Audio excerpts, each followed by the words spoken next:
everyone, Joshua Hanlon here with the Stanley Hotel and the Shining collab. We've got the two builders here next to me, so if you want to introduce yourselves, we'll take a look at the build. Okay, my name's Nikki Malone Daniels. And I'm Chad Rhode. We're both from Denver, Colorado. Okay. And Catwalk.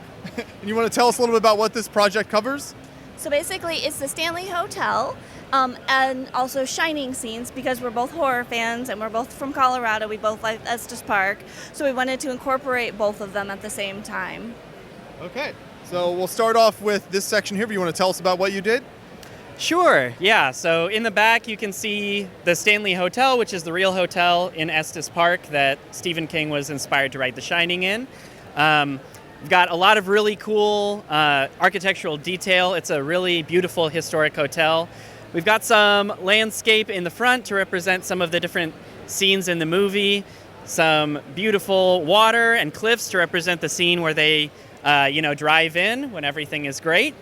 And then we've got kind of a gatehouse right there to represent, coming into the hotel from the actual hotel.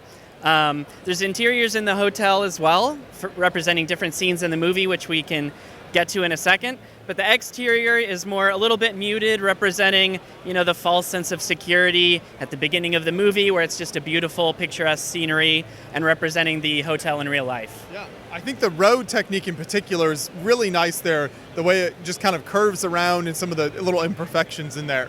Yeah, I really appreciate you noticing that. That took quite a bit of time getting the angles right with all of the road markings and things like that, and the cracks in the road. Because obviously in the movie, it's happening at wintertime, and things are kind of going into disrepair for the caretakers to come in and take care of the hotel for the winter. And this little cabin is really neat. So what was your approach with the design on that? Sure. So I wanted to use some of the ingot pieces to represent shingles with tiny offsets. So there's some, jumper plates in there and different techniques to achieve that offset and get kind of a cohesive look, but more rustic because it's out in the wilderness and, all of that kind of stuff. So. Absolutely. And I see some different minifigs kind of sprinkled in throughout here. So what do some of those represent? So on the outside, the minifigs mostly just represent different minifigs through Lego's history that would be present in a cold environment. Kind of the duality of the build. On the outside, kind of a serene, everybody's having a good time, and then on the inside, things are not going as well. So to represent the fact that it's a movie, we've got some of the old studios minifigures over here. It's Steven Spielberg instead of Stanley Kubrick, but it's close enough. We've got some of the adventurers, potentially on an Orient expedition type of thing.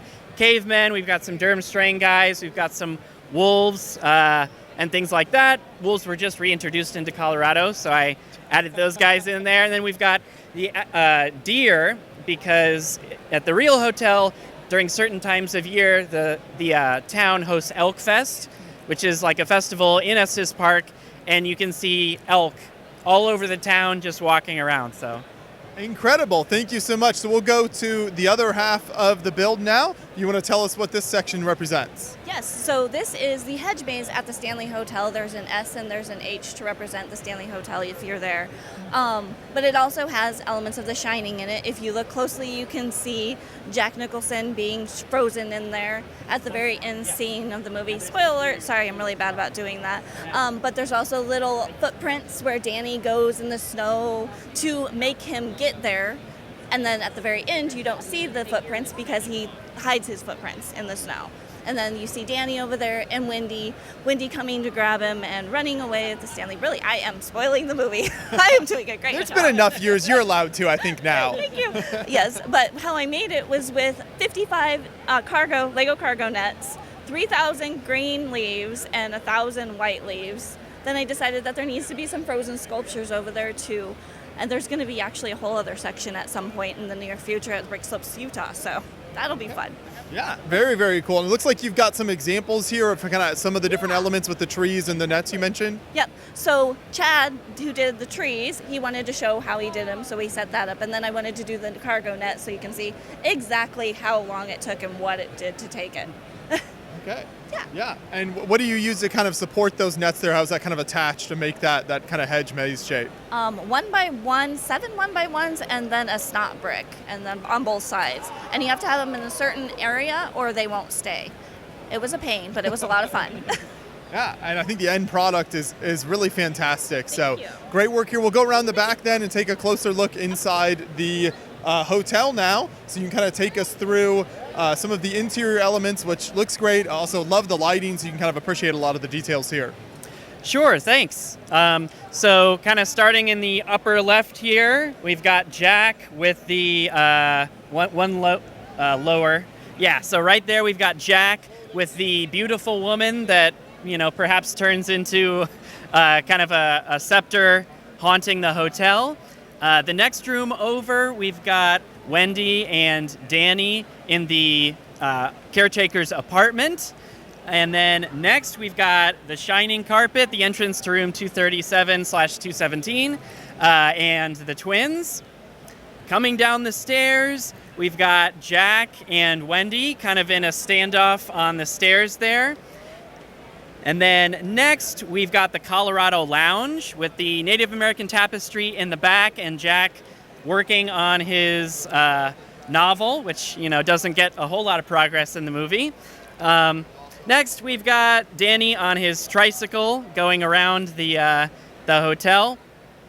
Then downstairs in the basement, we've got workshop as well as the boiler room, which Jack is supposed to keep running to keep the hotel going for the winter. Next, over on the left, we've got Wendy in the laundry room. And lastly, on the bottom left, we've got Danny getting some ice cream with Doc. And then the attic, we've just filled with a whole bunch of different interesting trinkets and haunts to populate that. Just went through the collection of really interesting, fun pieces and fun things that could be hidden away in the attic. We've got kind of a Native American room up there to represent the history of the hotel as well. So lots of fun little details up there. And then what was this floor here with the kind of red designs on it?